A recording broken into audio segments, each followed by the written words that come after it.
As promised, let's take a closer look here at the battery eliminator circuit that I mentioned in the previous video. I built this when I was working on the Airline 84 GCB that had the open output transformer. So the power supply is well suited for these portables, but it is somewhat limited for sets that draw much current. So let's take a look at the circuit here just a little closer. Looking at some of the pros and cons of the design, if you look at T1, it's well suited for portable sets based on the needed current consumption, and it also provides an isolated output, which makes it nice if you don't have an isolation transformer for doing so. The limiting factor, again, just being a small PC board mounted transformer, the maximum output is around 6 volt amps. So that will limit your current somewhere around 50 milliamps in total, not to overheat or stress the power transformer itself.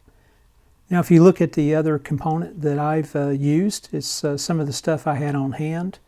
So D1 and D2 could be less in capacity. I have those at 3 amp devices using SIP for my final build.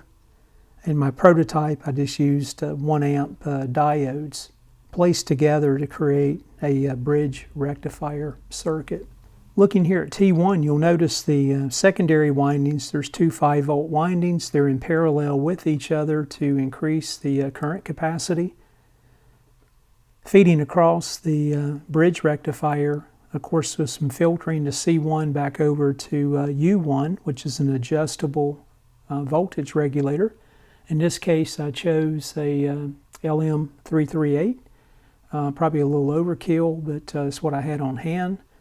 And the adjustments to the voltage with the fixed resistor R1 is using R2, which is 200 ohms. And adjusting that, of course, will give us the proper 1.5 volts DC for the filament voltage for the tubes. In this particular portable, that's well suited. The current consumption here for the Type A supplies about 0.25 amps of current.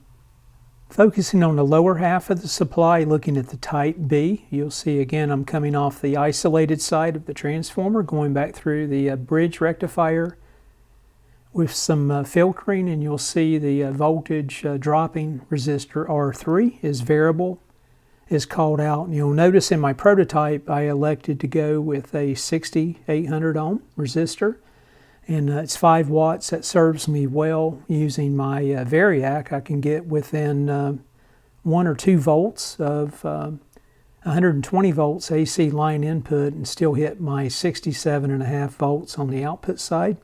In my final design, you'll see I'm using a variable 10K 25 watt wire wound resistor to vary the resistance. Again, as the load itself increases or decreases, the resistance itself has to be increased or decreased to hit your desired voltage of 67.5 or 90 volts DC.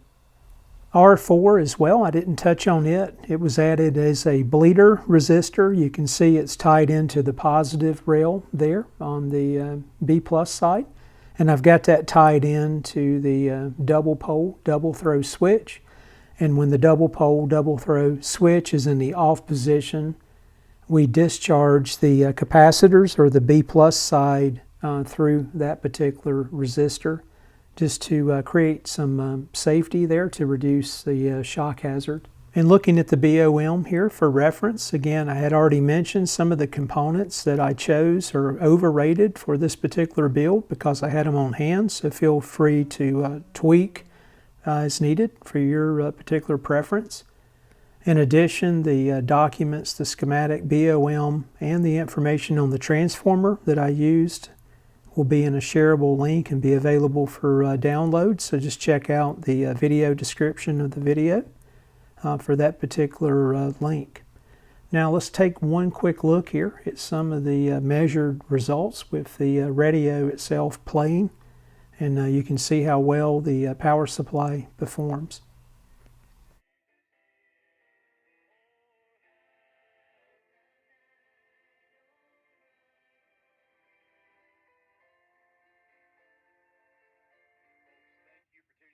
I appreciate you guys viewing and subscribing to my channel. Hopefully we'll be on the Crosley here soon. And again, I appreciate you taking time to view and your comments as well. Take care.